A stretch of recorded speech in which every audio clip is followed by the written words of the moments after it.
నిజంగా చూస్తుంటే ఏమనిపిస్తుందంటే కూటమి కంటే టీడీపీ ప్రభుత్వానికి అందామైతే లేదంటే కూటమి ప్రభుత్వానికన్నా ఉందో లేదో కానీ ఇక జీవితంలో జగన్మోహన్ రెడ్డి అనే వ్యక్తి లేవకూడదనేది. కానీ ఆయనకు బాకాలు ఊదుతున్న మీడియా మాత్రం ఎంత వ్యయ ప్రయాసపడుతుంటే కింద మీద పడుతుంటుంది. ఈ దాదాపుగా సంవత్సరన్నర పీరియడ్లో అసలు కూటమి ప్రభుత్వం చేసిన మంచి విషయాల గురించి మాత్రం ఎక్కడ ప్రస్తావన ఉండదు. పొద్దున్న లేస్తంటే 24 గంటల న్యూస్ బులెటిన్లు కనుక ఉంటే, 24 గంటలు కనుక డిబేట్లు కనుక ఉండుంటే, ఆ 24 గంటల్లో వైఎస్ జగన్ కుటుంబం మీద బురద చల్లడానికి మాత్రమే అన్నట్టుగా ఉంది ఇప్పుడున్న మీడియా వ్యవహారం చూస్తుంటే. ఇది అవునా కాదో కూడా మీరు కమెంట్ రూపంలో తెలియజేయచ్చు. జగన్ కూర్చున్నా లేచినా బాగా సిమిలర్గా ఉంటుంది తెలుసా. ఏపీ తెలంగాణకు చూస్తే అక్కడ కేసీఆర్, ఇక్కడ జగన్మోహన్ రెడ్డి చాలా సిమిలర్గా ఉంటుంది.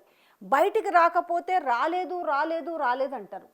తీరా వచ్చిన తర్వాత చూస్తేనేమో ప్రెస్ మీట్ పెడితే కష్టము, ప్రజల దగ్గరికి పోతే కష్టము, పాలసీస్ పరంగా విమర్శిస్తే కష్టం. ఇదే ఇంకా మీడియా ఈరోజు చేస్తున్న మొత్తము 24 గంటలు కాదు, ఒక రోజులో 26 గంటలు కనుక ఉంటే టోటల్గా వీటి మీదనే కాన్సన్ట్రేట్ చేసేది ఉంది.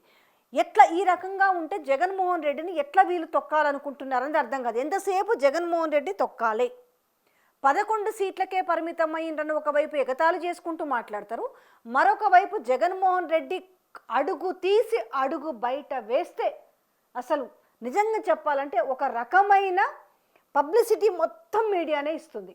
అంటే ఇక మేము ఏమి చెప్పినా జనాలు అదే నమ్ముతారు, ఏ వార్తలు వండి వార్చినా జనాలు వాటినే నమ్ముతారని చెప్పి సేమ్ అదే ప్రాపగండను ఎంచుకున్నారు ఈరోజు ఆ సదరు ఛానళ్ళు కావచ్చు, ఆ సదరు పత్రికలకు సంబంధించిన వాళ్ళు. మీరు రోజు అబ్జర్వ్ చేయండి, ఈనాడులో కావచ్చు, ఏబిఎన్ కావచ్చు, ఆంధ్రజ్యోతి కావచ్చు, టీవీ5 కావచ్చు, సమ్ XYZ ఛానల్స్ ఉన్నాయి కదా, వాటి మీదనే డిబేట్లు నడుపుతారు కేవలం జగన్మోహన్ రెడ్డి. నిజంగా చెప్పాలంటే ఇక జగన్మోహన్ రెడ్డికి అయితే సాక్షి కూడా అవసరం లేదేమో. అంటే పొద్దున్న లేస్తే ఇదే భజన చేస్తుంటే వాళ్ళకి మాత్రం ఏమనిపిస్తుంది జనాలకి, ఇది ఫ్రీ పబ్లిసిటీ. నిజంగా ఇంత జగన్కి చరిష్మా ఉంది అని అంటే ఇందులో నాకు తెలిసి 50% క్రెడిట్ ఈరోజు ఆ వ్యతిరేక మీడియానే ఇస్తుందని చెప్పాలి.